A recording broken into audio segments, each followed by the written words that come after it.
Recording in progress. No le hagan caso a la Taradis media burlona.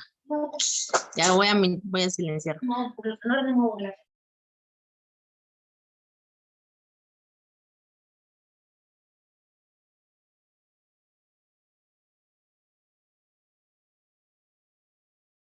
Empieza, ¿quién es Carlos, verdad? Pues vamos a empezar el equipo porque pues ya la vez pasada vimos lo de atresia pulmonar. Entonces vamos a empezar con tetralogía, ¿no?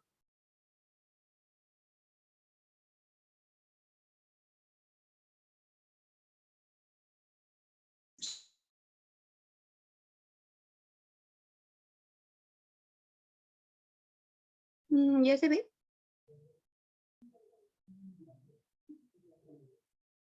Sí, ya se ve. Sí, ya se ve.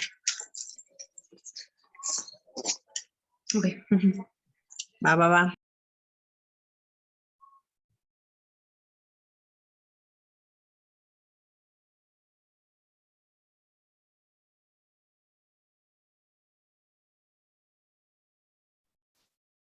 Buenas tardes, entonces vamos a continuar con la tetralogía de Fallot. ¿Puedes poner la siguiente, por favor? Ok, la tetralogía de Fallot va a ser una cardiopatía congénita, cianógena y compleja, en el que el defecto principal va a ser una desviación anterior del tabique infundibular, y las consecuencias de esta desviación va a ser la hipoplasia infundibular, que puede ser por estenosis pulmonar en la mayoría de los casos, o atresia pulmonar. También va a haber comunicación interventricular, dextroposición. Doctora, ¿me puedes ayudar a explicar la diferencia entre estenosis pulmonar y atresia pulmonar, por favor? ¿Belén?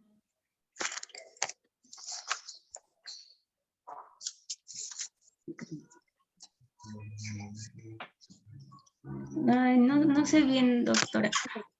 Ok. Entonces, la estenosis pulmonar implica que el anillo pulmonar específicamente está más pequeñito. Tú dijiste que había desviación de tabique interventricular, esto es por el espacio que deja la CIB. Hace que se desplace y hace más angosto el infundíbulo. ¿Cuál es el infundíbulo?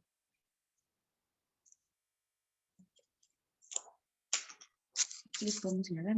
No. Ok. Es el tracto de salida del ventrículo derecho, lo que comunica con la arteria pulmonar. Entonces, estenosis es una estrechez y atresia implicaría que está amputada, es decir, que no hay comunicación con la arteria pulmonar, solo existe un muñón. ¿Sí quedó claro? Sí, doctora, gracias. Porque esa es la diferencia entre un Fallot normal y un Fallot extremo, o una atresia pulmonar con CIB.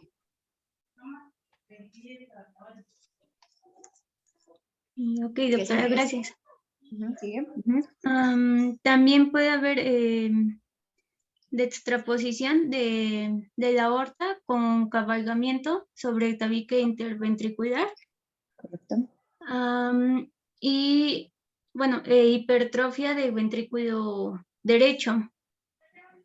¿Sí? Bueno, esta va a presentarse en 1 de cada 2.500 recién nacidos vivos, y va a representar del 5 al 8% de todas las cardiopatías congénitas. No.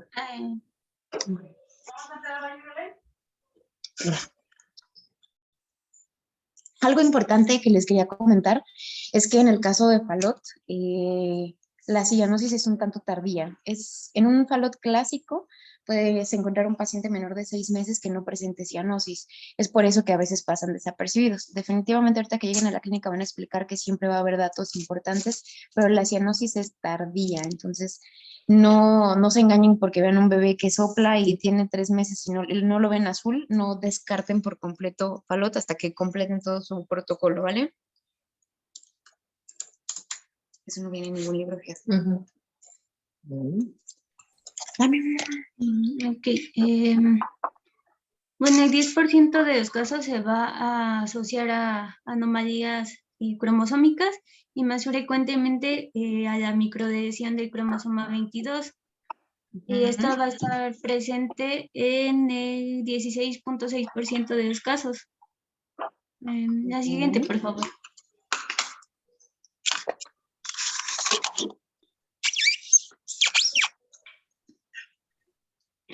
Ok, como pues nuestra compañera Belén mencionó, pues en realidad la etiología de Se la nos fue un poquito. tetralogía de Fallot, ¿se está trabando un poquito? Bueno, voy a continuar. Si se traba o así, me avisan. Entonces, decíamos que pues la etiología en sí no es conocida, eh, y como nuestra compañera Belén lo mencionó, pues se debe más que nada a afectaciones cromosómicas o genéticas, como lo mencionó, lo de la microdeleción del cromosoma 22, y eso sucede en la mayoría bueno, en el 25% de los pacientes. Y también se ve eh, pues asociado a lo que sería el síndrome de Down, pero pues en sí no existe como una etiología realmente conocida, sino son como asociaciones o eh, etiologías multifactoriales. Correcto, pero no hay que pensar que todos, ya lo dijo tu compañera, solamente el 10% están asociados a genopatía. Y en el caso de síndrome de Down, no es la cardiopatía más frecuente para síndrome de Down. Eso es súper importante, ¿vale? Okay. Ya nos han dicho eso, ¿verdad? Es que hay un Siguiente, por problema. favor.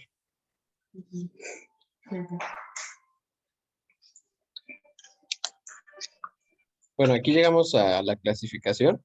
Cuando justamente vimos lo de la atresia pulmonar, les había mencionado que pues esta va a ser pues el Fallot extremo, o justamente como la doctora lo había mencionado, pues va a ser este Fallot grave o Fallot extremo cuando existe esta, esta atresia pulmonar, perdón. La clasificación en sí de la tetralogía de Fallot, pues la podemos dividir en 4, por así decirlo. Un Fallot típico, que se va a presentar en el 70% de las veces. Un Fallot rosado, que tiene como un 15%. El Fallot extremo o hiperfalot, que es el 5% de la presentación, por así decirlo, que es lo que habíamos mencionado, que es la que se asocia este, ahí se me fue, con la atresia pulmonar, ¿no? Y, O con una estenosis crítica. El Fallot extremo implica que es una estenosis crítica que fisiopatológicamente semeja a una atresia, pero sí hay comunicación. Digo, ahorita no ok. sé si nos vas a explicar en qué consiste cada uno de los tipos.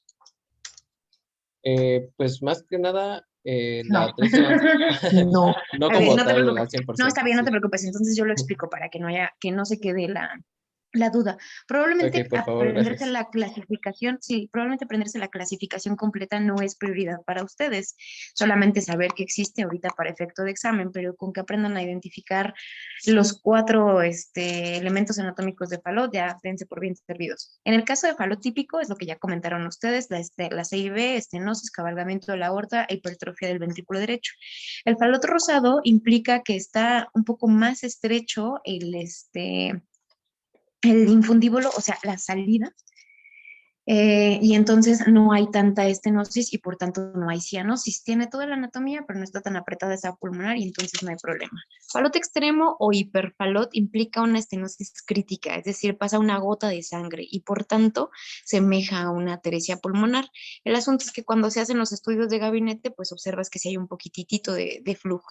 Fallotización de una comunicación interventricular implica que hay un desplazamiento del tabique interventricular hacia la izquierda, pero no cumple con los criterios de cabalgamiento y no hay tanta hipertrofia del ventrículo derecho. Y hay otra que te dice que la agenesia es de valvas, no de válvulas, de valvas pulmonares, quiere decir que está el anillo de la válvula pulmonar, pero no tiene las valvas, es decir, las puertitas. Así es, y entonces se ve, es una radiografía muy peculiar donde se ve una bola ahí al lado de la pulmonar y es obviamente también una urgencia quirúrgica. No hay cianosis en este caso porque nada obstruye el flujo del corazón hacia el pulmón. Pero esas son muy raras. Acuérdame de mandarte el artículo de las radiografías. Sí, está bien bonito. Listo, doctor. ¿Dudas de lo que dije? Ok, doctora, sí, muchas gracias. Entonces No. ahí nada más era corregir eso de válvulas por válvulas. Es Sí, sí. correcto. Ok, gracias. Ok. Siguiente, por favor. Bueno, las características fisiopatológicas van a depender del tamaño de la comunicación interventricular. Ay, no te escuchamos. Se corta. Sí te ves como robotina. Bueno, nosotros sí le escuchamos. Bueno, si me vuelvo a trabar, me avisan. por favor. Decía que las características fisiopatológicas van a depender del tamaño de la comunicación interventricular, de las resistencias periféricas y principalmente de la gravedad de la hipoplasia infundibular. Durante la vida fetal no se van a observar cambios importantes en la circulación, pero ya después del nacimiento se van a incrementar las resistencias periféricas y se van a expandir los pulmones, con disminución progresiva de las resistencias pulmonares. En caso de que la estenosis pulmonar sea importante, el gasto pulmonar va a estar disminuido. La presión sistólica de los ventrículos va a estar igualada a la aórtica, independientemente de la gravedad de la estenosis pulmonar infundibular, debido a que la comunicación interventricular restrictiva va a presentar gradientes de presión entre ambos ventrículos y el valor de la presión sistólica del ventrículo derecho va a depender de la gravedad de la estenosis infundibular. La comunicación interventricular va a deberse al cierre espontáneo parcial del orificio o al adosamiento de la válvula septal de la válvula tricúspide al borde del defecto septal. Y la estenosis pulmonar infundibular va a ser la responsable de la gravedad, ya que de ella van a depender el aporte de sangre a los pulmones. Y cuando más severa es la obstrucción, mayor será el cortocircuito del ventrículo derecho a la aorta.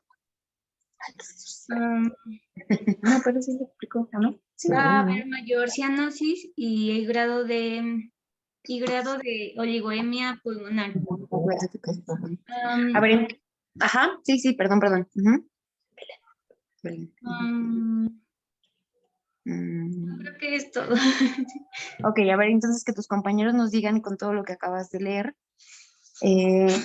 ¿cómo clasificarían de forma clínica la tetralogía de Fallot?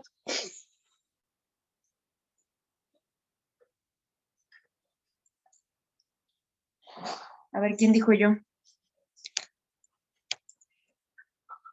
¿Podría ser cianótica y no cianótica? Cianótica y no cianótica. A ver, explícame eso. Pues en el caso, como ya nos había comentado, tomando en cuenta la fisiopatología y la clasificación, quiero pensar que sí hay como que va a haber una parte en la que sangre sí llegue como a estar oxigenada y otra como por ejemplo pues en el Fallot extremo pues no pase tanta sangre y esto conlleve a que haya cianosis. Algo importante entender es que la cianosis en las cardiopatías no depende del flujo pulmonar, sino más bien de un cortocircuito. Si tú tienes poco flujo pulmonar, eso no quiere decir que la sangre se está mezclando dentro del corazón y por tanto baje la oxigenación, sino simplemente los pulmones están sufriendo. Puedes tener una estenosis pulmonar moderada, por ejemplo, llega menos sangre al pulmón, pero tu paciente va a estar rosita. Entonces la cianosis depende, pero del cortocircuito como tal. En este caso, lo que tú dijiste también es correcto, depende del tipo, de la intensidad de la estenosis, es que vamos a tener las manifestaciones. Primero 6 meses aproximadamente, depende del paciente, no tiene cianosis y después cuando empieza a apretar esa estenosis se va a poner moradito, pero más que nada por la diferencia de presiones entre los ventrículos, que de hecho aquí lo comentó tu compañero. Entonces recordemos que cianosis no es hipoflujo pulmonar a fuerza, es cortocircuito de derecha a izquierda. ¿Qué pasó?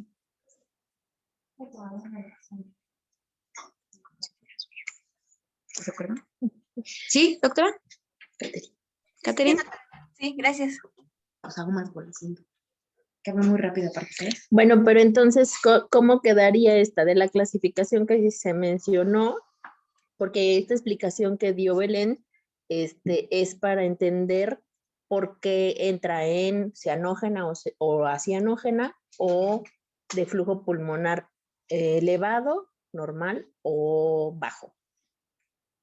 A ver, ¿quién nos quiere decir en cuál entra de todas esas que mencioné? Porque ya lo explico ahorita Belén. A ver, En el Fernanda. flujo pulmonar. Ay, ¿quién estaba hablando? Es que ya no vi, perdón. Yo, Viridiana, flujo pulmonar. A ver, Viridiana. Bueno, pero todo. Entonces, cuando tú dices, bueno, esta cardiopatía, la tetralogía de Fallot es una cardiopatía, bla, bla, bla, con todos los nombres y apellidos. Bueno, pues sería una cardiopatía congénita cianótica con flujo pulmonar disminuido. Ok, Entonces, sí. para efecto exámenes diagnósticos. Bien, sí, Viridiana. Sigamos, por favor. ¿Puedes poner la siguiente, por favor? Ok, vamos a pasar al cuadro clínico y este va a variar desde, bueno, puede haber niños asintomáticos u otros gravemente afectados, ya que estos síntomas van a depender de la gravedad de la estenosis pulmonar y fundibular. Y como ya había mencionado la doctora, la cianosis va a aparecer entre tercer y sexto mes de vida, ya que a medida que crece el paciente va a aumentar la hipertrofia creciente del fundíbulo del ventrículo derecho. Entonces va a aparecer meses más tarde. También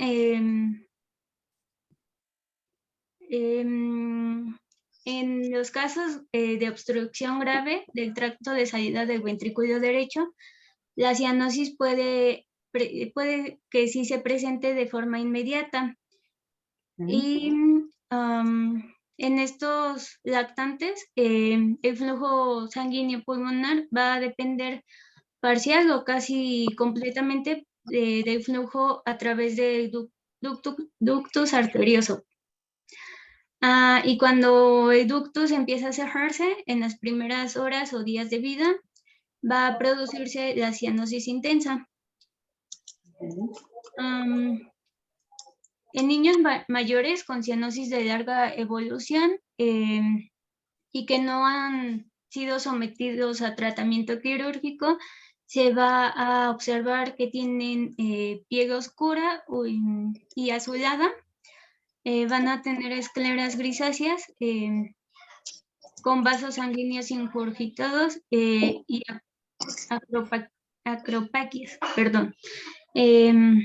Sobre todo de los pies y bueno, también de las manos. Y si no se repara, va a aparecer disnea con los esfuerzos.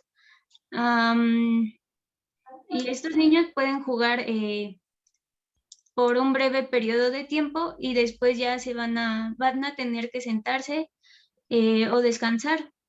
Y los niños mayores igual van a ser capaces de andar una cuadra o más y después van a tener que detenerse a descansar, perdón. También pueden adoptar una posición en cuclillas para mitigar la disnea causada por el esfuerzo físico. Y pueden aparecer crisis de hipoxia, que son episodios de disnea grave y cianosis desarrollados en periodos de alta demanda de oxígeno. A ver, Belén, ¿qué leíste acerca de lo de la posición en cuclillas? Porque eso es importante aclararlo. Sí, solo leí eso de que cuando hacen esfuerzos físicos y aparece la disnea, tienen que ponerse en esta posición para, bueno, se ponen en esta posición y ya después como que se recuperan y vuelven unos minutos después ya pueden volver a realizar alguna Ok, actividad. esto tiene una explicación y sí viene en los textos. A ver, espera, porque no te escucho bien. ¿Me escuchan? Doctora. Sí, doctora. ¿Sí se escucha? Sí, doctora. Mm, Que nos escuche usted a nosotros. ujú. ¿Sí me escuchan, chicos? Sí, doctora. ¿Sí? Ah, bueno, es que yo los escucho un poco cortado. Ok. La posición en cuclillas tiene una explicación. El asunto es que, como ya comentaron en la anatomía, en la fisiopatología, está disminuido el calibre de la salida del ventrículo derecho.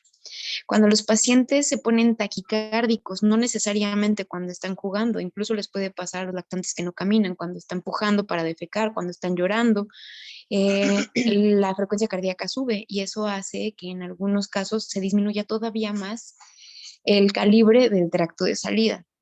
Entonces, el hacer la posición en cuclillas es un mecanismo de defensa porque es como si exprimieran las piernas, incrementa el retorno venoso hacia las cavidades derechas y eso vence a la resistencia del tracto de salida. No sé si me expliqué. Sí, doctora. Ok, entonces es eso. Un paciente que se pone en posición de cuclillas quiere decir que la estenosis es importante, probablemente no urgente para una corrección, pero no podemos tolerar que un niño haga ese tipo de cosas. Ahora, una crisis hipóxica es una urgencia. Un paciente que tiene una crisis hipóxica puede morir en ese momento. Si por alguna razón logra llegar a un hospital, que la verdad es que la mayoría no lo hacen, y se revierte, es una urgencia quirúrgica. Quiere decir que necesita una cirugía paliativa o una correctiva urgente. Eso es algo súper importante, ¿vale?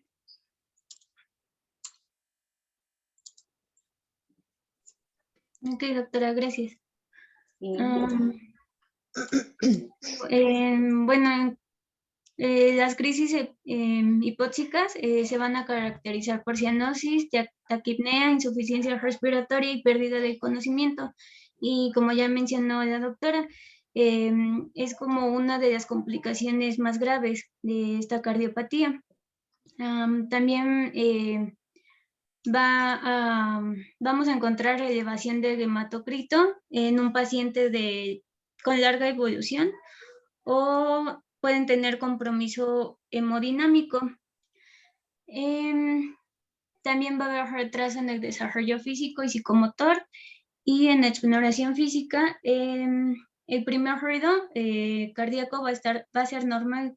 El segundo ruido en la base va a ser único, ya que el componente pulmonar va a estar apagado y este podrá estar desdoblado cuando la estenosis fundibular sea poco importante y la válvula pulmonar sea normal. También puede percibirse un fremito sistólico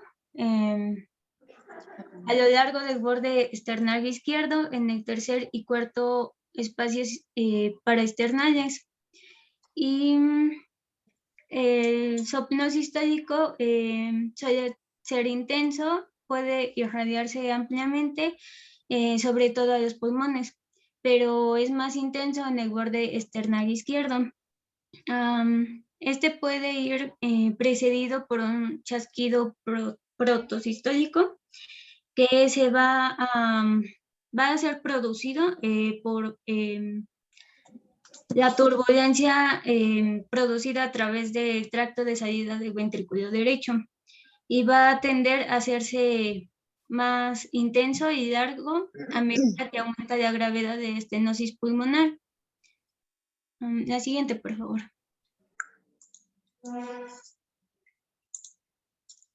Sí, creo que de leerlo así son más complicados, ¿no?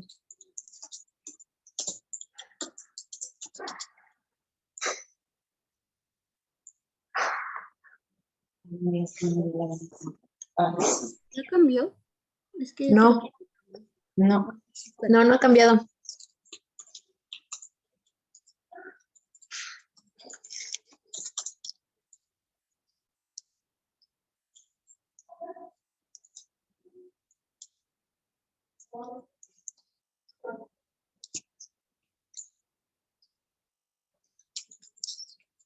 Ay, ¿qué dice aquí?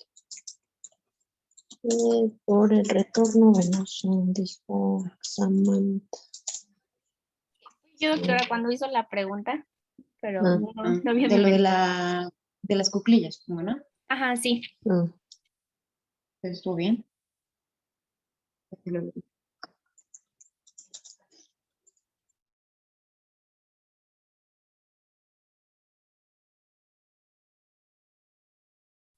Entonces, no les puedo decir que sería más fácil que vivieran en menos tiempo, aunque son Ya creo que ya, ¿no? sí, ya ahí ya se ve la otra. Ya. Problemas técnicos. Bueno, vamos a pasar entonces, una vez explicado el cuadro clínico, vamos a tratar de identificar otro tipo de diagnóstico que es en base a estudios imagenológicos o pues auxiliares que nos van a ayudar a identificar esta patología. Como sabemos, la ecocardiografía es como el gold estándar de varias de las cardiopatías congénitas que hemos estado pues revisando a lo largo de estas clases. Sin embargo, pues es mucho más fácil acceder a otro tipo de métodos que nos permitan igual establecer un diagnóstico por titrología de Fallot y que son un poquito más rápidos de obtener o pues incluso pues más fáciles dependiendo de la unidad en donde pues esté ocasionando este padecimiento, ¿no? Dentro de las primeras, pues tenemos la radiografía de tórax. Esta, pues, es tomada en forma anteroposterior. Y, bueno, se supone que dentro de los signos que podríamos identificar es que, pues, la base, o va a ser, sí, bueno, la base del borde cardíaco izquierdo va a ser ancha y cóncava y va a estar situada en la zona donde debería de estar la arteria pulmonar. También se le atribuye en la radiografía de tórax, vamos a encontrar que el tamaño del corazón pues está relativamente normal, mientras que vamos a ver que el ventrículo derecho que hemos estado viendo se va a encontrar ya en hipertrofia, es la causa de la sombra apical redondeada que se encuentra elevada y se sitúa encima del diafragma. No sé si estoy bien, pero me parece que es este signo. ¿Me podría ayudar el doctor? A ver, otra vez, ¿cómo fue? Aquí, en uno Un de poquito los... más arriba, pon un poquito más arriba y ahí está. Ajá, sí, porque si no, menos. Dijo el látex, ¿no? Sí, hablaba del látex. Que se levanta, ¿no? Así es, por crecimiento de cavidades derechas. No, No, justo en la puntita al lado donde dice punta levantada, ahí esa es la puntita del látex, que normalmente no vamos a ver. Esa curvatura un poco más abajito. Sí, o que sí, bueno, no podremos ver. Un poquito arribita y estás. Ahí mero, por ahí más o menos. Ese piquito que se ve es el ápex del corazón, que si ubican una radiografía normal, nunca lo ves, casi nunca, perdón. Ok, muchas Ujú. gracias. Lo que tú señalabas, compañera, es la cámara gástrica. Gracias. Correcto, muy bien. Al igual que también vamos a encontrar la silueta cardíaca con una forma muy característica, que es en bota o en zapato sueco, me parece que también lo habíamos visto identificado en las clases anteriores, mientras que pues el otro método de diagnóstico al que podríamos acceder de forma un poquito más fácil es pues es un electro, ¿no? En pues vamos a tener que ver sobre todo pues datos de hipertrofia ventricular derecha, pero antes hay que identificar pues Algo importante, doctora, perdóname que te interrumpa, acuérdate que en el electro, Frida, no puedes hablar de hipertrofia. La hipertrofia se mide solamente por eco. Entonces hablas de crecimiento. Crecimiento, ok. Así es. Y es algo que, eso es una estimación, obviamente, ¿no? Sí, exacto. Pero Sería- siempre expresarlo correctamente, porque si aseguras que tiene hipertrofia, puedes, en el caso del diagnóstico de adultos más que de nosotros, equivocarte garrafalmente. Ok, muchas gracias. Entonces ahí se podría decir que es crecimiento del ventrículo derecho de tipo adaptación, o bueno, es que sí lo encontré. que crecimiento del ventrículo derecho tipo adaptación. Ok, bueno, así, sí, está bien, está bien. Ok, y el electro entonces. Pues tiene que establecer que es de un tipo de ritmo sinusal, además de que pues las ondas P, o bueno, que la desviación del eje cardíaco es pues hacia la derecha, o bien pues del eje QRS es pues más hacia la derecha, y sobre todo pues en el eje inferior derecho. Vamos súper característico que se puede ver ahí en su electrocardiograma es la transición brusca de B1 a B2. Si tuviéramos aquí un electro normal, podemos ver que el trazo normal en los niños es de Q, R, S, Q minúscula, R mayúscula, S minúscula, tanto en B1 como en B2. Y si observan este electrocardiograma, parecería más bien que tiene solamente una R pura en B1 y después podemos ver una Q minúscula y RS mayúscula. Los trazos entre B1 y B2 no se parecen y ese es el dato característico de Fallot. Ok. Bueno, creo que ya pues desde aquí solo... ¿Sí lo alcanzaron a ver o más o menos? No, ¿podría repetirlo Es otra que no vez? le puedo lograr. Así es.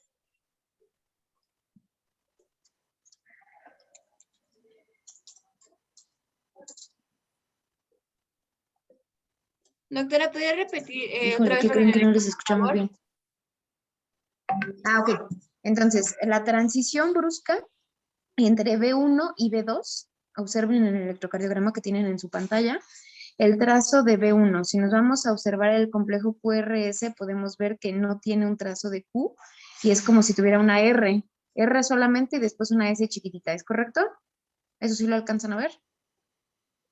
Sí, doctora. Sí. Ok, perfecto. Y si se dan cuenta, el trazo de B2 es completamente diferente. Tienes una Q muy pequeñita, una R y S prominente.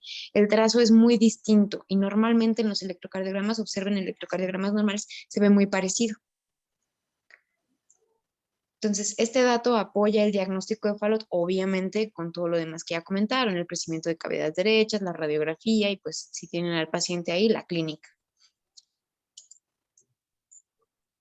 De hecho, con este trazo puedes estimar la presión del ventrículo derecho. Igualmente. Cosas feas. Ya sé, es el demonio del Bueno, cardiograma. ya que de aquí solo sería establecer pues diagnósticos diferenciales que podríamos encontrar y sobre todo se encontraría pues un diagnóstico por transposición de grandes arterias, atresia tricúspide y corazón univentricular. Híjole, en ese caso sí no te doy la razón, porque en el caso de un corazón univentricular definitivamente no encontrarías unos complejos como los que estás viendo aquí en las precordiales. En el caso de la transposición, el electrocardiograma puede estar completamente normal. Y en el caso de la atresia tricuspidea no vas a encontrar para nada crecimiento de cavidades derechas, porque no hay ventrículo derecho. Entonces los electrocardiogramas son completamente diferentes, todos. Ok, muchas gracias. Entonces, Sí, eso hay que quitarlo porque... Para que no se confunda. Exacto. sí, yo te lo quito. Bueno, ya como pues último sería establecer lo que nos va a arrojar el ecocardiograma, que pues ya sabemos es el método definitivo, el que pues, más nos puede ayudar a establecer incluso la terapia que vamos a establecer o el manejo terapéutico que deberíamos de darle al paciente, pues ya con su caso individualizado. Se recomienda pues seguir el abordaje subcostal en análisis segmentario pues de todos los casos o de toda la anatomía del corazón y pues digamos que va a contribuir a definir la fisiopatología de la tétrada y pues la turbulencia de flujo se identifica en la salida del ventrículo derecho sobre todo. También nos va a ayudar a No, Frida. A ver, Frida, ¿y qué es el análisis segmentario? Pues no sé si estoy segura, pero pues es Ok. por ejemplo, en el que está abajo, no sé si eso cuente como análisis segmentario, que es empezar a ver, por ejemplo, observar las cavidades derechas, que en el ventrículo derecho se ve hipertrófico, en su interior se va a mostrar la desviación cefaloanterior del septum infundibular, estoy hablando de ¿verdad? Infundibular, que se va a obstruir el tracto de salida ventricular derecho, que pues es lo que está ocurriendo aquí, me parece. ¿Qué te iba a decir? Pues mira, no, pero lo intentaste y eso te da... Tiene su mérito. Sí, exactamente, tiene su mérito y su actitud. El asunto del análisis segmentario es que de acuerdo al desarrollo embriológico del corazón, el orden de todos los segmentos se puede invertir. Entonces, para hacer un ecocardiograma en un paciente pediátrico se lleva a cabo eso, análisis segmentario. Empiezas desde la panza para ver los vasos, que se le llama el situs visceral, observas primero cómo llega el retorno venoso, aurícula derecha, después ventrículo derecho, después de eso vas otra vez hacia pulmonar, venas pulmonares, atrio izquierdo, o sea, todo en orden. Y se divide en 3 segmentos, que es atrial, ventricular y arterial, para poder ver que haya concordancia. Es todo un protocolo completo que se sigue para ver que todo esté del lado que tiene que estar y comunicado con lo que tiene que estar comunicado. ¡Qué interesante! Pues fíjate que sí hay un artículo muy padre de eso, pero es como para un día que no tenga nada que hacer porque está medio fumado. pero bueno, no sé si me expliqué. Entonces, Sí. análisis segmentario es, digamos, verlo en orden como si fuera todo un tubo, el corazón, y no como lo vemos ahí en un eje de 4 cámaras. En el caso de los cortes subcostales se utilizan específicamente para ver el septum interatrial, es su principal objetivo, y no en todos los pacientes se puede, depende de la ventana y del tamaño del tórax.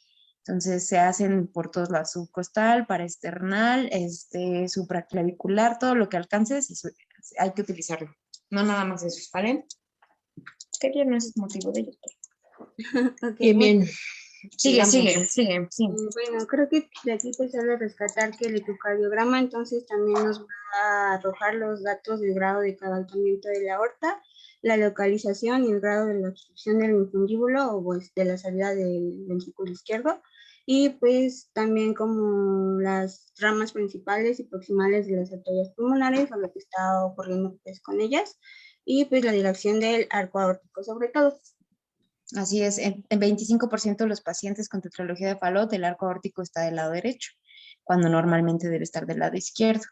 Es importante, el eco es definitivo para diagnóstico y para pronóstico. Algo importante a mencionar es que no todos los pacientes de tetralogía de Fallot pueden ser operados. Hay pacientes que no tienen una anatomía favorable y entonces no hay forma de corregirlos. Y esto se puede hacer solamente con el eco, no necesitamos otro estudio. Ok.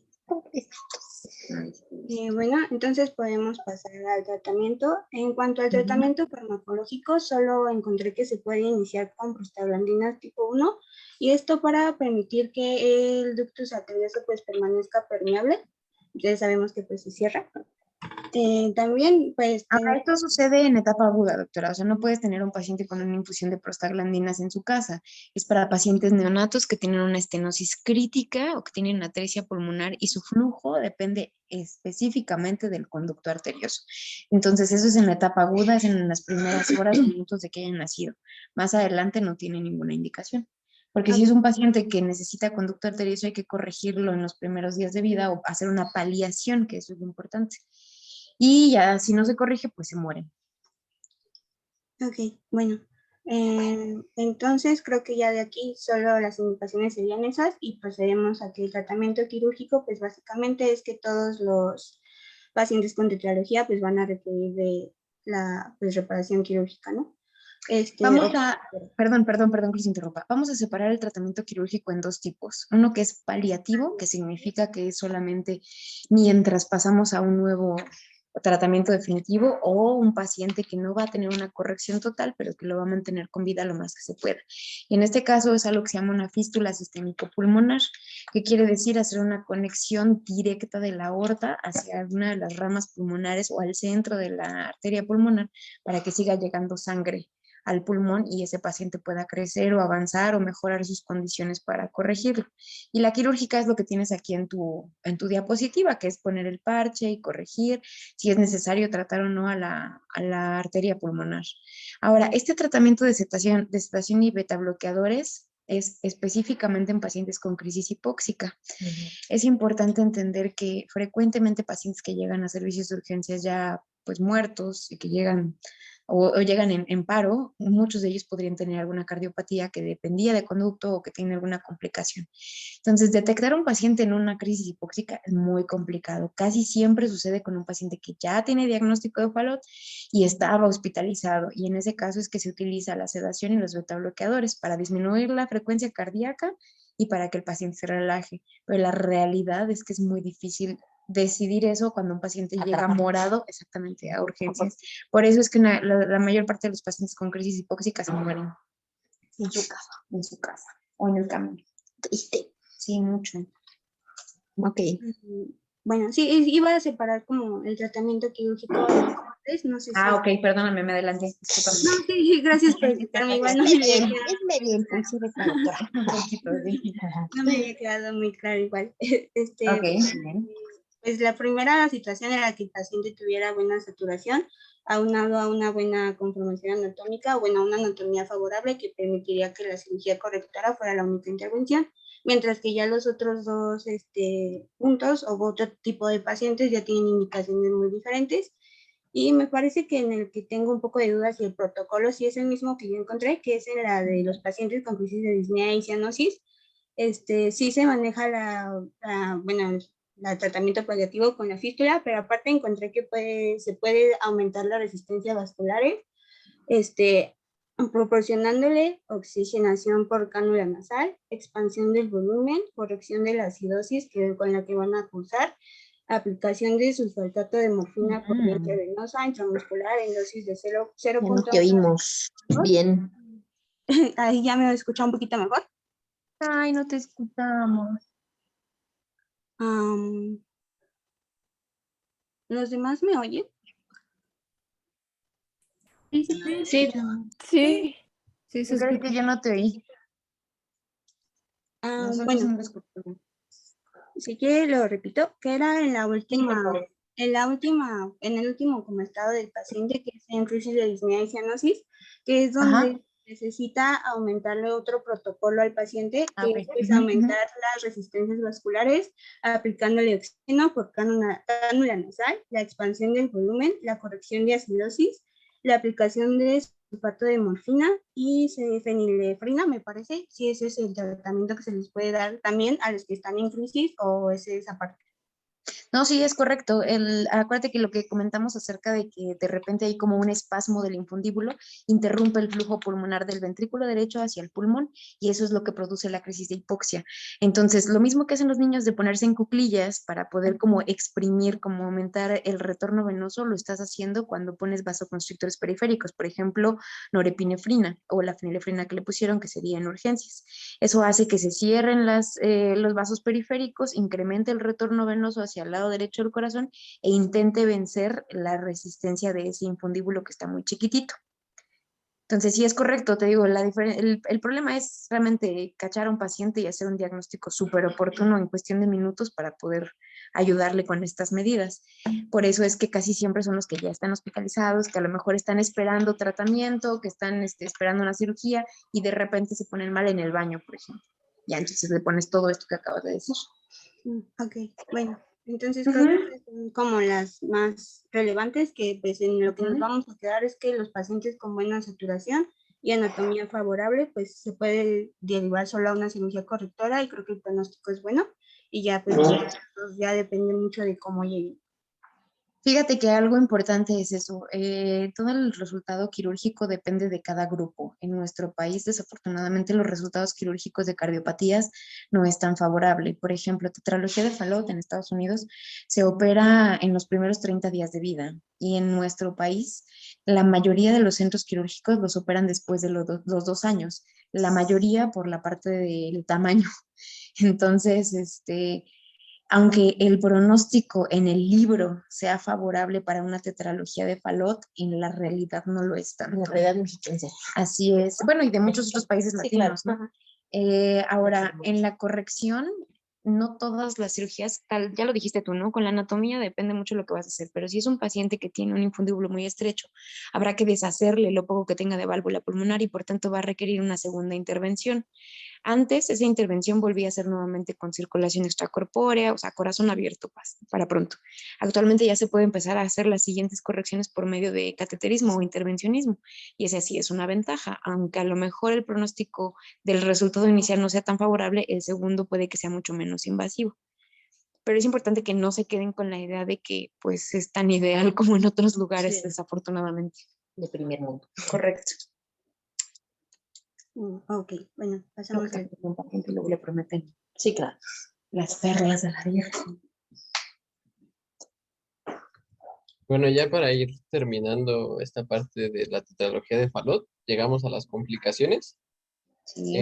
Las que mencionas pues son las eritrocitosis, la trombosis cerebral, una endocarditis, Pero pues creo que aquí lo más importante es señalar serían las complicaciones después de la cirugía, los problemas postoperatorios.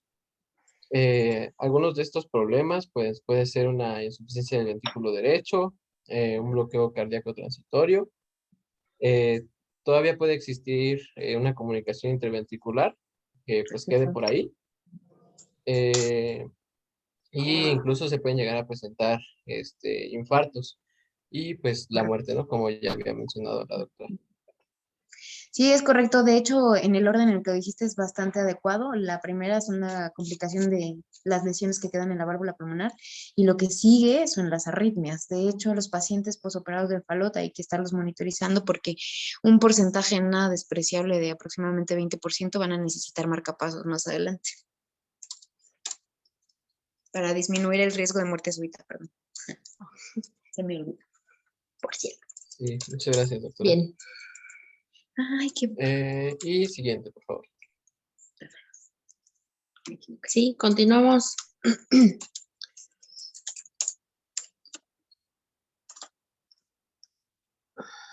Y pues ya el pronóstico, pues es pues es un seguimiento de nuestros pacientes después de haber realizado pues el manejo, pero pues seguimiento. Y pues durante este seguimiento pues se van a realizar diferentes estudios, los cuales pues nos van a ayudar a detectar pues cualquier complicación. ¿Se trabó? Bueno, es que me pareció que Sí, señal. como que traba tantito. Pero todo, sí, escucharon más, lo que dije. Sí. Ok. Y después de que pues, se llevó con éxito la cirugía, pues la mayoría de los pacientes quedan asintomáticos y pues son capaces de llevar a cabo su vida. Pero como les mencioné, tiene que haber este seguimiento para, en dado caso que se presenten complicaciones, pues manejarlas bueno, de manera oportuna. Perdón. Y siguiente, por favor. Bueno, y eso sería todo de teología. De Fallot, sí. Vamos con Einstein. Epstein-Barr. Ah, no. ¿Puedes poner la siguiente, por favor? Bueno, la anomalía de Epstein es una cardiopatía congénita que se caracteriza por el desplazamiento apical de la válvula tricúspide, de modo que las válvulas septal y posterior de esta válvula se van a acercar al vértice cardíaco. Esta va a presentarse en uno de cada 20,000 nacidos vivos y va a representar menos del 1% de todas las enfermedades cardíacas congénitas. Se han descrito tasas de mortalidad de hasta el 100% en el periodo, 18% en el periodo neonatal, ya que los neonatos son un grupo de riesgo muy, muy alto. ¿Puedes poner la siguiente, por favor? Una forma fácil de explicar la anomalía de Epstein es decir atrialización del ventrículo derecho. Si lo expresamos de esa forma, es mucho más fácil aprendérnoslo y de entrada deducir la fisiopatología que ahorita nos vas a explicar. Con respecto a lo que dijiste de la mortalidad hasta un 100% solamente con los Epstein severos y depende mucho de las anomalías asociadas.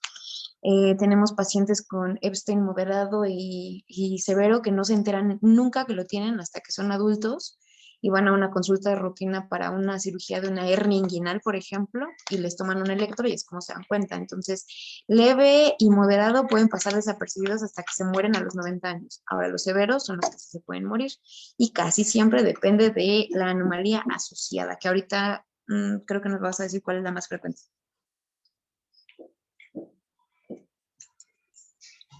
Ok, vamos a pasar a la clasificación de Carpenter, que clasifica a la anomalía de Epstein en 4 tipos. La tipo A es en la que el volumen del ventrículo derecho es adecuado.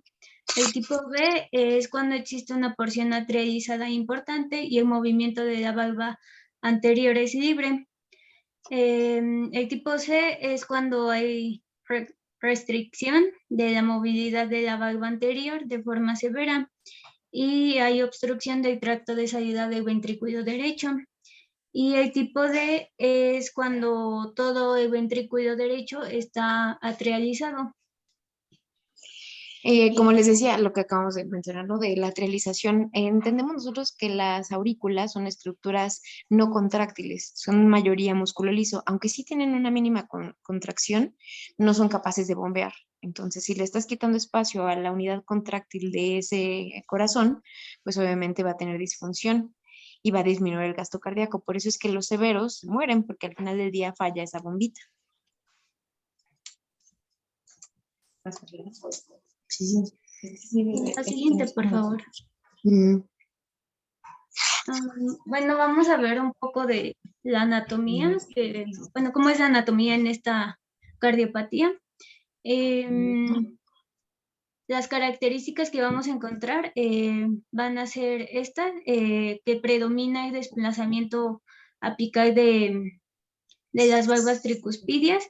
La valva anterior va a ser ancha y, bueno, la describen como con forma de vela.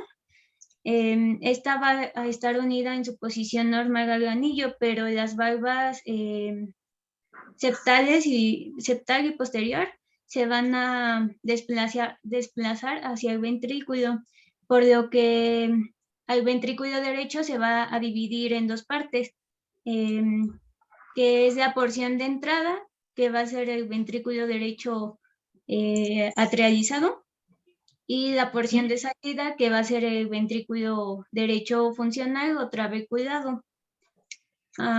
Otra característica va a ser la adherencia de las valvas al endocardio subyacente. También va a haber dilatación masiva de la porción atrializada del ventrículo derecho, dilatación del anillo tricuspidio anatómico y defectos cardíacos asociados, como puede ser la obstrucción del tracto de salida del ventrículo derecho o una comunicación interauricular. También puede haber vías accesorias que van a producir el síndrome de Wolff-Parkinson-White, que se presenta, creo que principalmente en pacientes mayores. Y No, de hecho, el Wolff-Parkinson-White, que es un síndrome de preexcitación, aparece desde el nacimiento. 30% de los pacientes con Epstein lo van a tener. No es que se manifieste hasta más adelante, sino que no, más bien no se hace el diagnóstico, pero 30% lo tienen desde que nacen. Ok, gracias, doctora. La siguiente, por favor.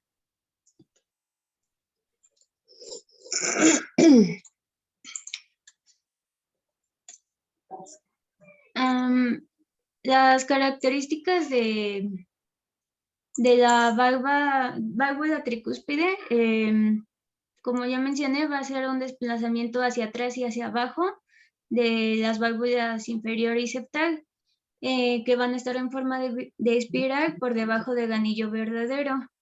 Esto va a ser resultado de la transformación fibrosa incompleta de los foliolos a partir de los precursores musculares. Y también puede haber diferentes grados de laminación de las 3 valvas, siendo la septal la más gravemente afectada. En segundo lugar está la valva posterior y en último la valva anterior. Estas valvas van a ser displásicas y van a estar unidas por cuerdas cortas y músculos papilares al miocardio. En cuanto a la valva anterior, es fundamental para las reparaciones de la válvula tricúspide, debido a que bueno, cuando se presenta el borde anterior libre y móvil, tiene como aumenta la probabilidad de que se obtenga una reparación de la válvula tricúspide exitosa. Este borde anterior puede tener inserciones directas focales y segmentarias al endocardio subyacente o inserciones lineales en las que el borde anterior completo va a estar unido al endocardio. En los casos más graves, en cuanto a la valva septal, va a ser nada más una cresta de tejido fibroso que se va a originar por debajo del tabique membranoso.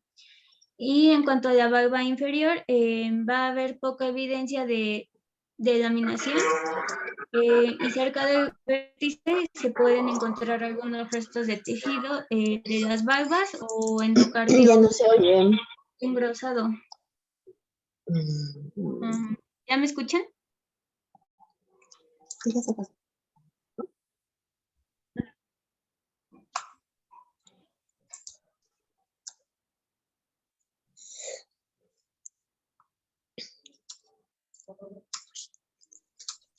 ¿Quién ¿Sí está me hablando? escucho?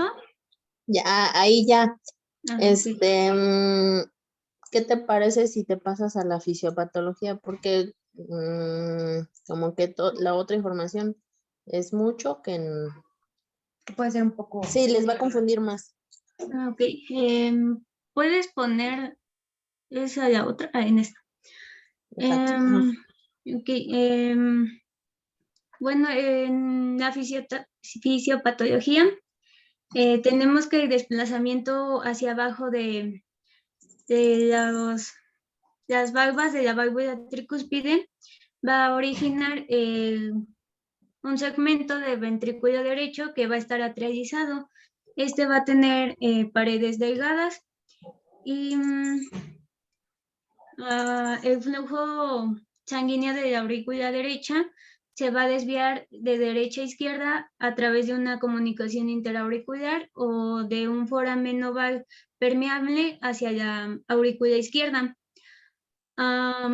Acuérdate que eso va a ser solamente cuando haya mucha obstrucción del ventrículo derecho. ¿Qué quiere decir? Si es muy pequeñito ese ventrículo y le pasa lo mismo que en el falot, que se hace muy angosto el infundíbulo, es cuando va a necesitar el cortocircuito del foramen o de la CIA o cuando tiene atresia pulmonar. Pero en un paciente con Epstein leve o moderado no necesita forzosamente una CIA. No se me va a confundir más. Okay. Bueno, en la aurícula izquierda, la sangre desaturada se va a mezclar con la sangre saturada del retorno venoso pulmonar y la sangre va a entrar al ventrículo izquierdo y va a ser bombeada a través de la aorta. Parte del flujo sanguíneo pulmonar va a proceder del ventrículo derecho y el resto va a proceder de un conducto arterioso persistente.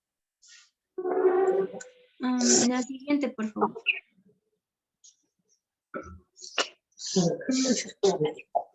Bueno, la gravedad de los síntomas y el grado de cianosis van a ser variables y van a depender del grado de desplazamiento de la válvula tricúspide. Te voy a interrumpir nuevamente. Entonces, a ver, vamos a entender que anomalía de Epstein, solamente que sea severo o que tenga atresia pulmonar va a ser cianógena. Si no, el flujo va a ser tal como lo conocemos. Es por eso que puede pasar desapercibida, ¿vale? Para que no se queden con la idea de que Epstein es cianógena. Solamente el porcentaje que sea severo.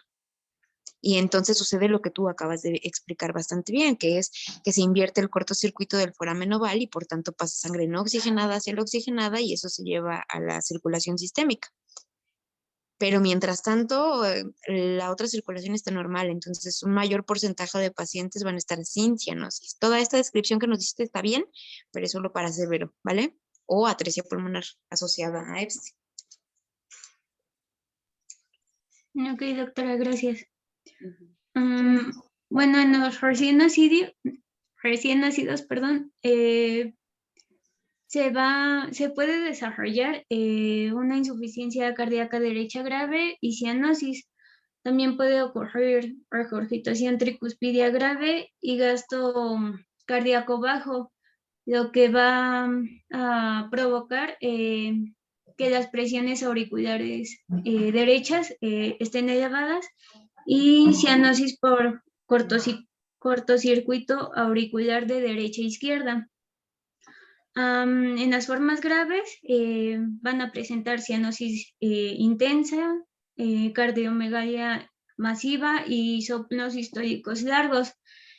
Y pueden fallecer por insuficiencia cardíaca, hipoxemia o hipoplasia pulmonar. En niños y adultos los síntomas van a incluir fatiga, disminución de la resistencia, disminución de la tolerancia al ejercicio, disnea y cianosis. También son comunes las arritmias y puede haber o no un soplo sistólico de insuficiencia tricuspidia. También puede haber hepatomegalia. Y en la exploración física se va a auscultar un ritmo cuádruple. Va a haber desdoblamiento del primer ruido cardíaco y va a haber presencia del tercer y cuarto ruido cardíaco. También se puede auscultar un soplo suave o sistólico o protosistólico. En la zona del borde externar izquierdo. O también un soplo mesodiastólico suave y rasposo. La siguiente, por favor.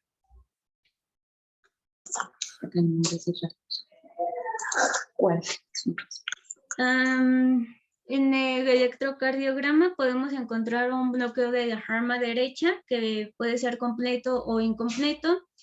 También va a haber desviación del eje a la derecha. Las ondas P van a ser grandes y la sonda R en las derivaciones B1 a B2 van a ser pequeñas. El intervalo PR va a estar alargado y el complejo QRS va a disminuir en su amplitud. También es común que encontremos las arritmias. Y bueno, como ya había mencionado la doctora, que en 20% de los pacientes van a tener vías accesorias, que es el síndrome de Wolff-Parkinson-White. Y en estos casos, en el electrocardiograma vamos a encontrar una onda delta de preexcitación y el segmento PR va a estar acortado. La siguiente, por favor. En cuanto a la... Con la anterior, Belén. A ver, ahí tú puedes señalar dónde está esa onda delta. Por cierto, es 30%, acuérdate, 30% de Wolf, porque es pregunta de examen. Ahí, mira, en la imagen. Es en la imagen de abajo. Ajá, en la imagen de abajo, vete a la derivación B6, en B5 y B6 se ve.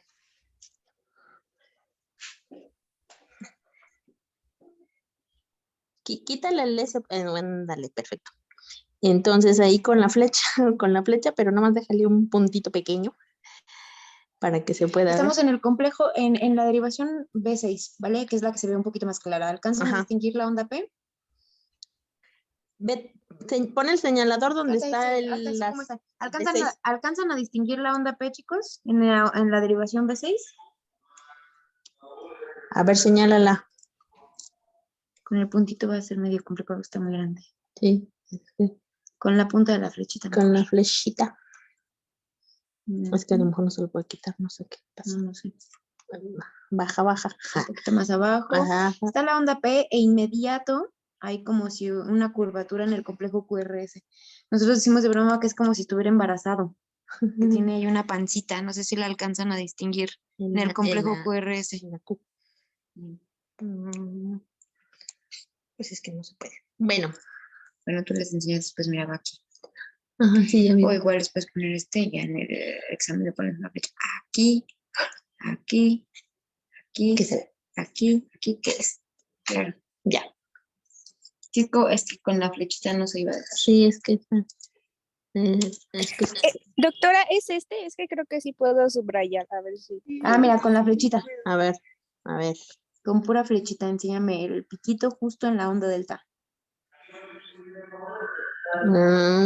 Ajá, más o menos creo que sí lo veo ahí donde está. Ajá. Sí, esa pequeña muesca que parece como si inmediatamente donde termina la onda P, sube hacia la onda R. Y esa muesca no debería de estar, o ese bombadito, Ese esa bombardeo. pancita, la pancita de embarazada. Ok. Perfecto. Ándale, sí, exacto, ahí donde están los Justo, circulitos en el verdes. verde, exacto. Bien. Muy bien. Excelente. Lo logramos. Sigamos. Una sinapsis más. Gracias, doctora. Una sinapsis está todavía, ¿no? Exacto. La siguiente, por favor. Seguimos, Belén.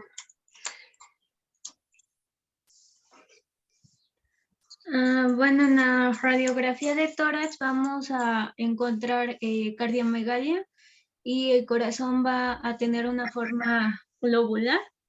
Esta apariencia se va a producir por el agrandamiento de la aurícula derecha y el desplazamiento del tracto de salida del ventrículo derecho hacia afuera y hacia arriba. La vascularización de los pulmones va a ser normal o va a estar disminuida. Y en los lactantes, el corazón puede oscurecer por completo los campos pulmonares. La siguiente, por favor. Y como ya hemos visto en las otras cardiopatías, el ecocardiograma va a ser el estándar para establecer el diagnóstico. Este nos va a permitir evaluar de forma precisa las valvas tricuspidias, su desplazamiento o anclaje, la displasia o su ausencia. También el tamaño de la aurícula derecha, incluida la porción atrializada, y el tamaño y función de los ventrículos derecho e izquierdo. La principal característica que va a diferenciar a la anomalía de Epstein de otras formas de insuficiencia tricuspidia congénita es el grado de desplazamiento apical de la valva septal, que va a ser mayor a 0.8 centímetros por metro cuadrado. Eso se calcula. O sea, tú haces en el eco y mides la distancia de aquí hasta acá. Y sacas el índice por la masa, por la superficie corporal del paciente. Y es el índice que le acaba de decir. Interesante. De pronóstico.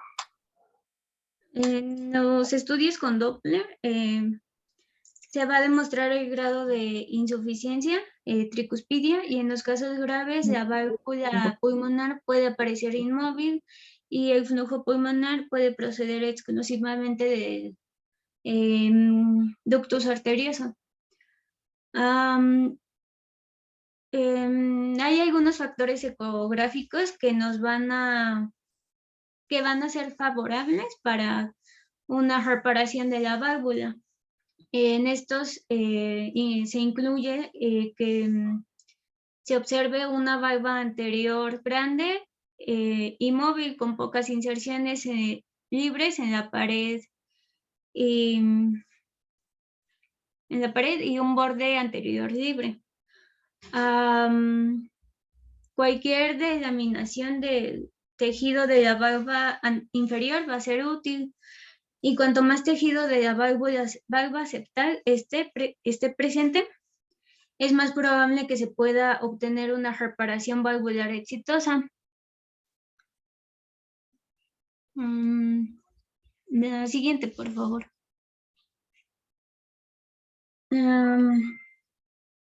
Bueno, vamos a ver la puntuación de Gauss. para pronóstico, doctora, entonces realmente no nos da mucho. El asunto es la mortalidad. Entonces no te preocupes mucho por eso. Ok. Porque nunca me Entonces hagas pasamos a la siguiente. Sí. Bueno, en cuanto al tratamiento, lo podemos dividir en médico y quirúrgico. En cuanto al médico, en el periodo postnatal inmediato, los pacientes que están estables van a recibir este tratamiento, que va a incluir el oxígeno suplementario, la observación de gasto cardíaco adecuado y la administración de prostaglandina E1. Y en pacientes inestables, la terapia va a incluir intubación y parálisis según sea necesario, el apoyo inotrópico, que va a consistir en dopamina con dosis de 5 a 10 microgramos por kilogramo por minuto, que puede ser con o sin isoproterenol. También va a haber el óxido nítrico inhalado si las resistencias pulmonares permanecen elevadas, y la prostaglandina E1. Y en cuanto a la cirugía, en neonatos va a estar indicada cuando haya insuficiencia cardíaca congestiva, insuficiencia tricuspidia grave o cianosis profunda con el tratamiento médico adecuado. También cuando sea un recién nacido asintomático que tenga una puntuación de 3 o 4, o pacientes sintomáticos con una puntuación de 3 o 4 y cianosis leve, y que haya una relación cardiotorácica mayor a 0.8. En niños y adultos va a estar indicada cuando haya síntomas como cianosis, fatiga y dificultad para respirar, disminución de la tolerancia al ejercicio, la dilatación progresiva del ventrículo derecho o una reducción de la función sistólica por ecocardiografía, la aparición de arritmias auriculares o ventriculares. Y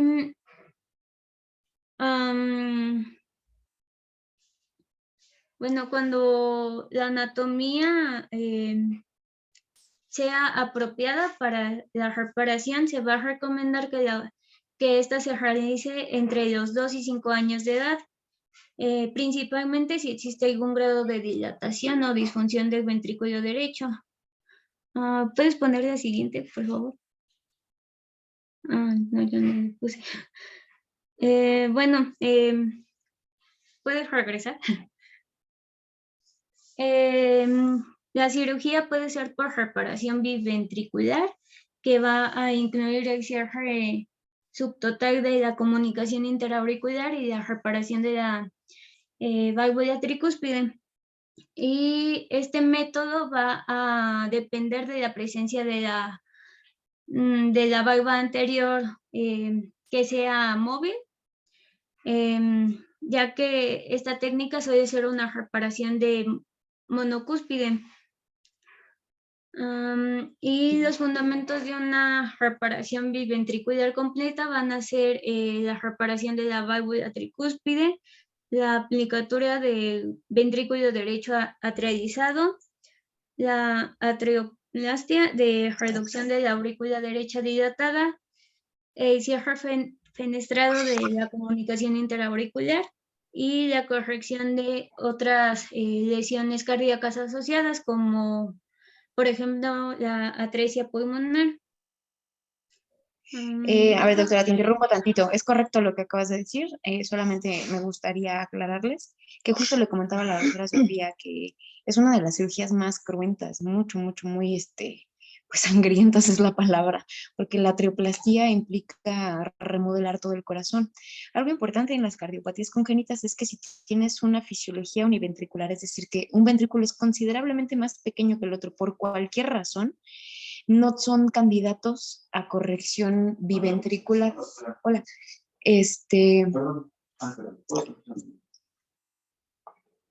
Perdón, doctores.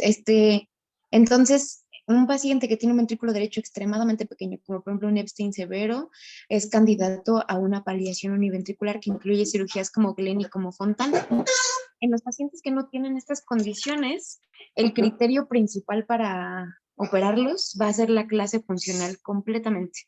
Esto es porque no vas a someter a un paciente a reparación de la aurícula, a deshacerla por completo y a que quede con mucha disfunción, si no es necesario. Si el paciente tiene una clase funcional 2 o 3, podrías incluso esperarlo. Es exclusivo para pacientes que realmente no pueden ir al baño solos. Aunque parece una cardiopatía relativamente sencilla, desafortunadamente no es tan fácil corregirla, entonces los criterios son clínicos completamente.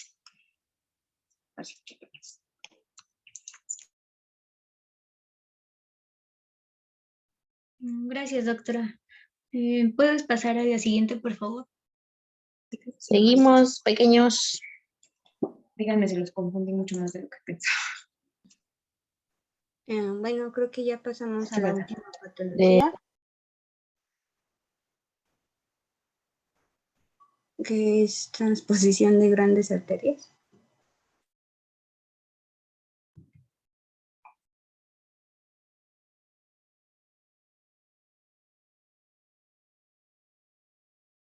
Bueno, como definición tenemos que es una anomalía cardíaca congénita en la que la aorta va a salir enteramente o en su mayor parte del ventrículo derecho y la arteria pulmonar sale enteramente o en su mayor parte del ventrículo izquierdo.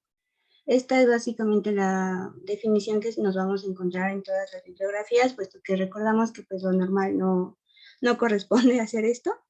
Y bueno, de aquí también la definición nos rescata 2 puntos, que va a existir por obviedad la discordancia ventrículo-arterial entre pues, el ventrículo izquierdo y aorta y pues arterias pulmonares y ventrículo derecho.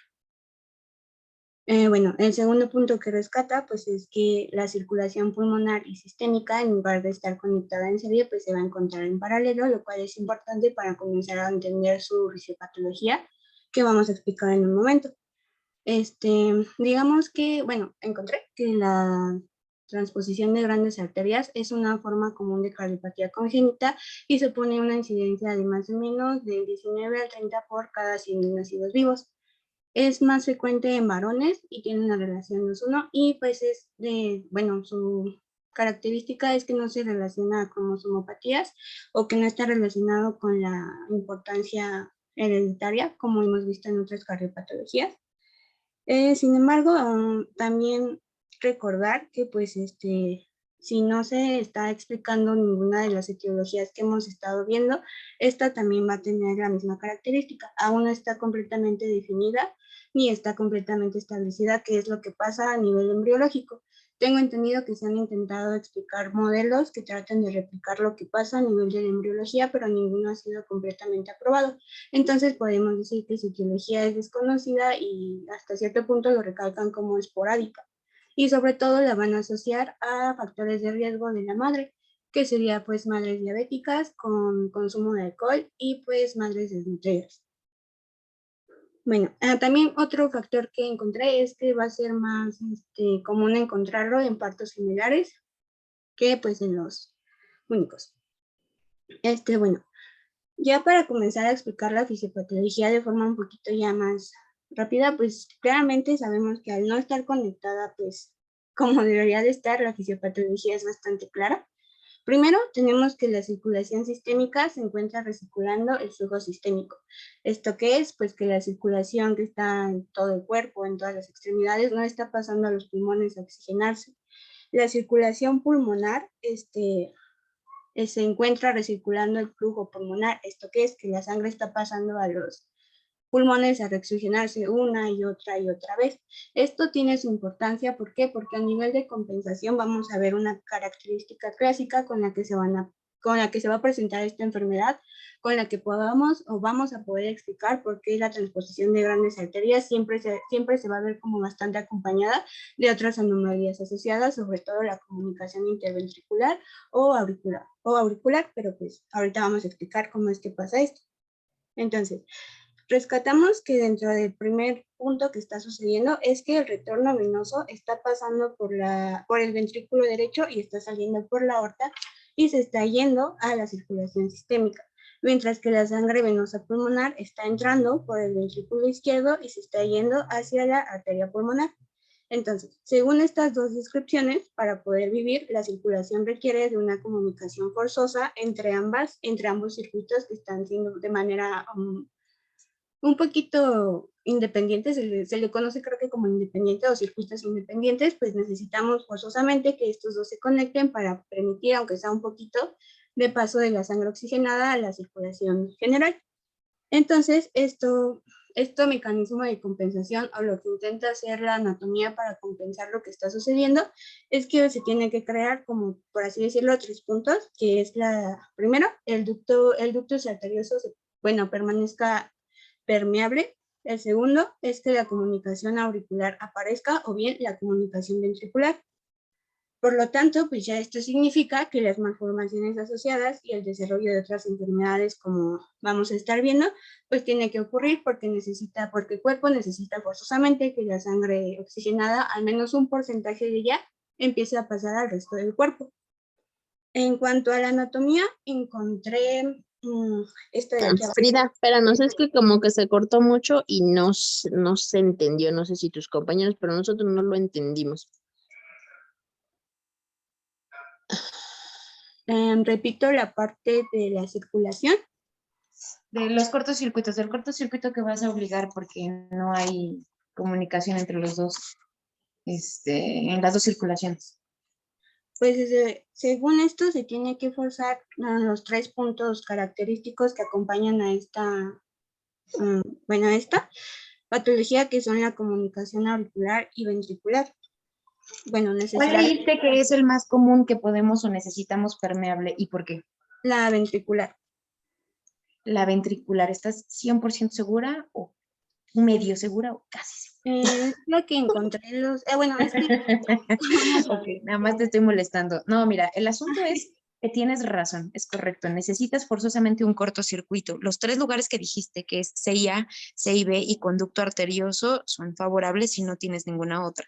El asunto es que la que se prefiere definitivamente es la CIA. Y esto es porque el gradiente de presión, es decir, la diferencia de presión entre la aurícula izquierda y la aurícula derecha es muy pequeñita, es apenas a lo mejor 2 milímetros de mercurio, y eso permite un mejor intercambio de sangre. En cambio, en una CIB, con las presiones sistólicas que manejan los ventrículos, el intercambio va a ser muy pequeñito y puede fallar.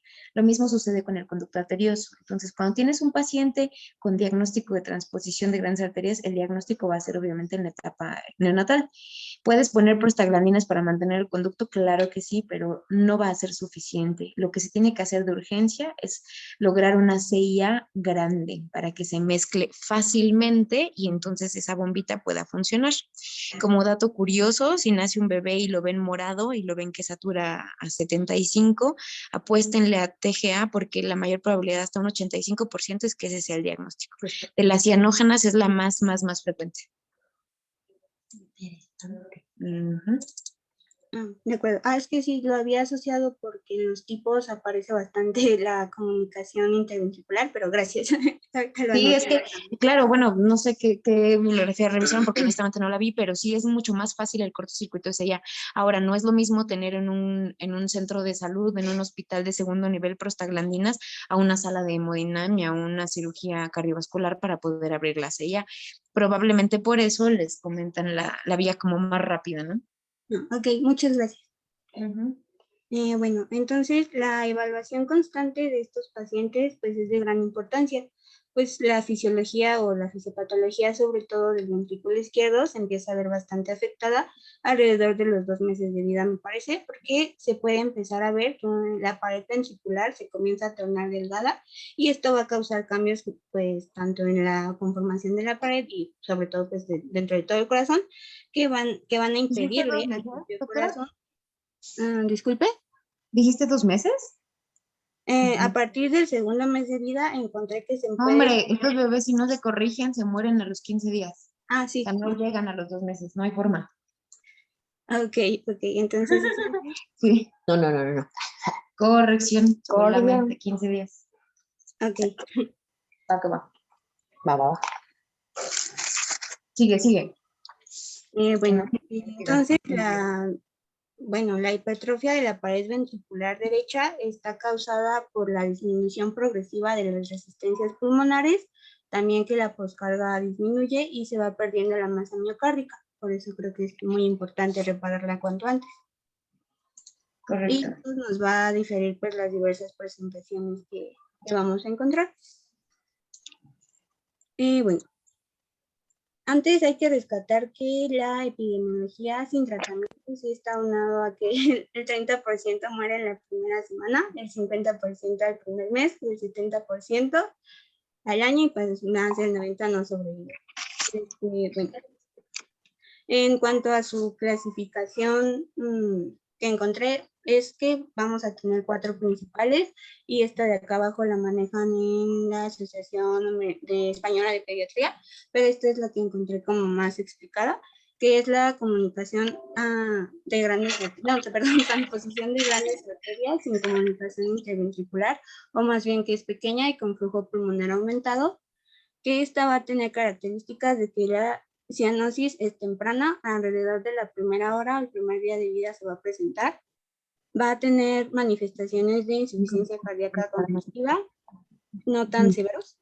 Hoy se va a la auscultación, vamos a poder encontrar un soplo sistólico no especificado o que puede ser eyectivo y suave.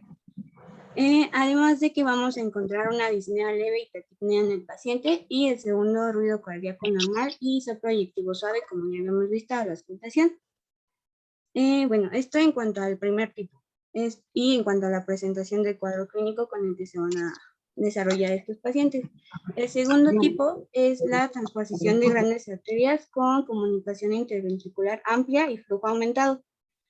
Más o menos aquí se dice que no va a haber síntomas iniciales desde pues, el momento en el que obtenemos al paciente o tenemos al paciente presentado. Sin embargo, se dice que la cianosis va a ser leve y que va a ir incrementando con el llanto del paciente. O sea, cuando nosotros ya lo estamos evaluando, pues va a llorar y ahí va a incrementar un poquito más la cianosis.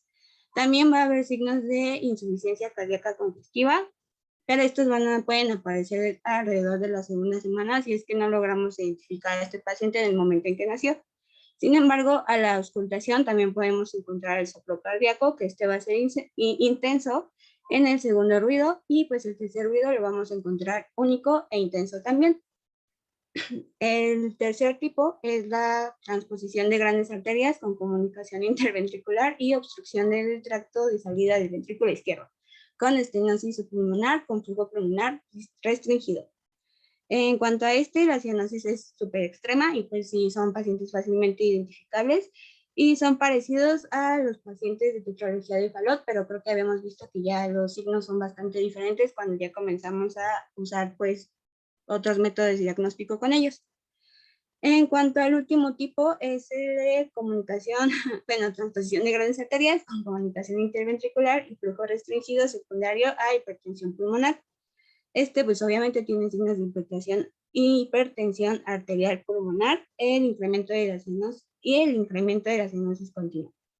Puede no existir soplo o existir, pero va a tener las características también de ser eyectivo y suave.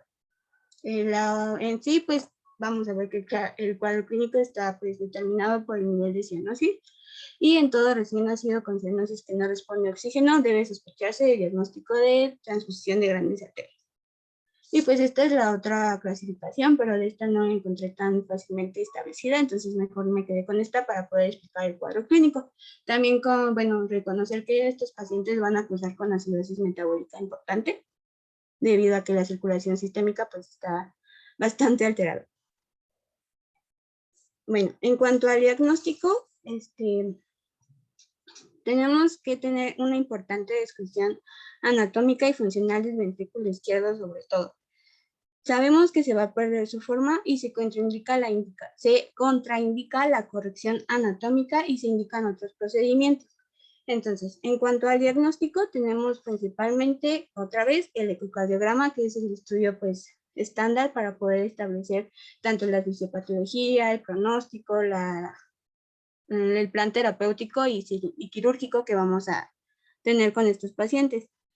En cuanto a la radiografía, se va a encontrar la triada de corazón ovoide. Es un pedículo estrecho también, flujo pulmonar normal, aunque un poco opaco, si no hay comunicación interventricular ni estenosis. Esto es en estos casos específicamente para el flujo pulmonar. Si hay comunicación interventricular, hay signos de hiperflujo pulmonar y la silueta puede ser también ovoide. Eso en cuanto a la primera, como que podíamos obtener de forma un poquito más fácil. Sin embargo, aquí no encontré tampoco muchos datos, pues, buenos del tratamiento, bueno, del electrocardiograma en cuanto a lo que vamos a encontrar, porque dice que puede aparecer normal. Sin embargo, esto me parece que es de acuerdo a la progresión que vamos a ir viendo en el paciente y cómo se vayan estableciendo bueno, el seguimiento de este paciente o cómo es que vaya progresando el pronóstico del paciente. Digo, como lo que ya han visto en las clases, definitivamente la expresión en el electrocardiograma depende totalmente de las anomalías que vemos. Tú lo acabas de decir, si tengo estenosis pulmonar, el ventrículo que está anatómicamente izquierdo va a estar obstruido y puede que esté hipertrófico o puede que esté crecido. Eso lo veremos por el eco o por el electrocardiograma. La otra, si es un ventrículo izquierdo muy pequeñito, puede ser entonces que no vea nada de derivaciones en 5 y 6, ¿no? Nada de complejos, perdón. Pero sí, el electrocardiograma puede aparecer normal, por eso es que no encontraste algo patognomónico, pero depende de las alteraciones que tenga el paciente. Ok. Y bueno, ya en cuanto a ecocardiografía, pues como sabemos, ahí nos debe de ayudar a identificar, sobre todo, bueno, muestra el situs auricular, la concordancia atrioventricular, la discordancia ventrículo-arterial, obviamente que pues sabemos es el estándar de lo que está pasando en la fisiología y la anatomía, el origen y curso de las arterias coronarias, que es bastante importante también determinar para proseguir con el tratamiento. También deben de determinarse las lesiones asociadas y pues los cortocircuitos o el que está de mayor importancia en este paciente, como ya nos explicó la doctora, pues sería el artículo. Y ya, creo que esto es en cuanto a las técnicas de diagnóstico más usadas y lo que nos podrían arrojar. Pasamos al tratamiento. Como bien ya también habíamos visto, la infusión con prostaglandina sí está indicada, pero no va a ser suficiente para mejorar la saturación del paciente. También se indica que el tratamiento quirúrgico pues es de elección primaria y no se debe de retrasar en cuanto ya tenemos el diagnóstico. Uno de los principales es la septostomía auricular urgente con balón, guiada por el ecocardiograma, que ya nos debió de haber dicho cómo está ese cortocircuito, o por fluoroscopía, que también nos va a ayudar a establecer qué está pasando con el paciente y cómo es que vamos a establecer lo que va a pasar en la cirugía de Janet o en el switch arterial, que es la cirugía de elección en estos pacientes. Básicamente en este tratamiento lo que se procura es la creación de la neoaorta y la neopulmonar que puedan funcionar o restablecer lo que debería de ocurrir normalmente en ese corazón. Y pues básicamente es la reconexión de todas estas arterias que pues permitan que ahora sí la circulación sistémica pase a oxigenarse y vuelva a pasar a circulación sistémica. Y pues creo que dentro de las otras complicaciones que pueden existir en los pacientes, se puede recurrir a otro tipo de tratamientos quirúrgicos, pero me parece que ya sí depende mucho de la individualización de los casos y cómo ocurre. En cuanto a estos dos, pues encontré que se puede derivar de las situaciones dependiendo de cómo es que el paciente se va a presentar. Si es que nace en un hospital de referencia o procede de otro, pues se le envía cardiografía neonatal para evaluación de rayos X de tórax, oximetría, tratamiento de acidosis metabólica y ecocardiografía. Sobre todo estos dos pues son los que vamos a tener cuando somos pues de primer nivel. Nosotros, por ejemplo, que nosotros lo identificamos con cianosis extrema, lo que deberíamos de hacer pues es esto y sobre todo pues derivar lo más pronto posible a ese paciente. porque el pronóstico es mortal si no se atiende con oportunidad y la mortalidad operatoria es baja y el pronóstico a largo plazo es bueno. Entonces, pues, sí, no hay que tener miedo a que derivarlos a procedimientos quirúrgicos. Una pregunta, doctora. En tu situación, pones en el punto número 2 test de hiperoxia. ¿Qué es el test de hiperoxia?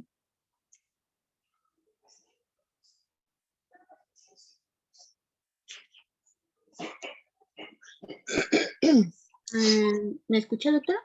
Sí. ¿Cuál me preguntó? Perdón, es que es... En tu situación A, en la penúltima diapositiva, no, bueno, antes de las gracias. El tratamiento. El tratamiento, tienes en el punto número 2 de la situación A, test de hiperoxia. Quiero saber cuál es el test de hiperoxia. Mira aquí se ve. no sé, doctora, perdón. Oh, ya ves cómo eres. Ok. ¿Sabes cuál es el test de oximetría de pulso? Porque esos los dos van a venir en el examen a partir de ahorita. Apunten. Tratamiento cardiológico. Exacto, eso es el de oximetría. El test de oximetría de pulso es simplemente para cardiopatías dependientes de conducto. En el caso de la transposición no aplica, por eso es que aparece el test de hiperoxia. ¿Alguien más sabe qué es? Sí, no, right now. Ok, nadie. Ok, lo que se hace entonces es tomar una gasometría sin ventilación. Si vemos que el paciente tiene obviamente una oximetría de pulso baja, ya hicimos el tamiz y puede que nos salga positivo, aunque no sea específicamente sensible para esta cardiopatía. Le tomo una gasometría y observo la presión arterial de oxígeno. Puede ser menor a 50. ¿Qué voy a hacer? Le voy a aplicar fracción inspirada de oxígeno al 100% durante 10 minutos y voy a tomar una nueva gasometría. Si la presión arterial de oxígeno sube a más de 50, el problema es de origen pulmonar. Si se mantiene o si no sube, es muy probable que sea de origen cardiológico. Esa es la diferencia, así es. Entonces, el test de hiperoxia en la situación A, pues necesitaríamos de cualquier forma un gasómetro, entonces puede que sea mínimo un hospital de segundo nivel, ¿vale?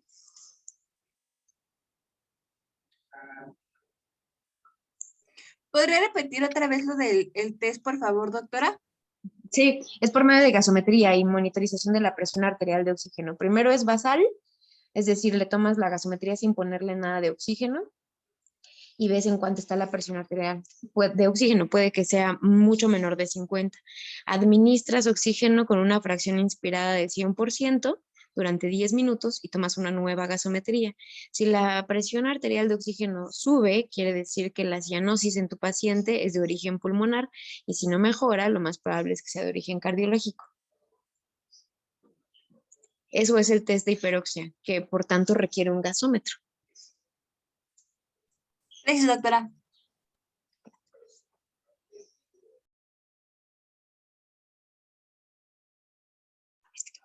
Sí, ok. Ahorita. Gracias. Bueno, vamos. Ok, bueno, con esto terminamos la clase de cardiopatías. Ahí estoy. Vamos, pues aquí realmente lo que queríamos hacer es algunas preguntillas ahí con la doctora Cintia, que pues es la experta y por eso quería aprovecharla, explotarla. Pero bueno, lo que vamos a planear ahorita es para la próxima semana seguramente va a ser la evaluación de estos temas. Entonces, como les decía, le comento a Carolina cómo están las clases y la carga con los demás profesores y ya lo organizamos. No sé si tengan algún comentario o sugerencia.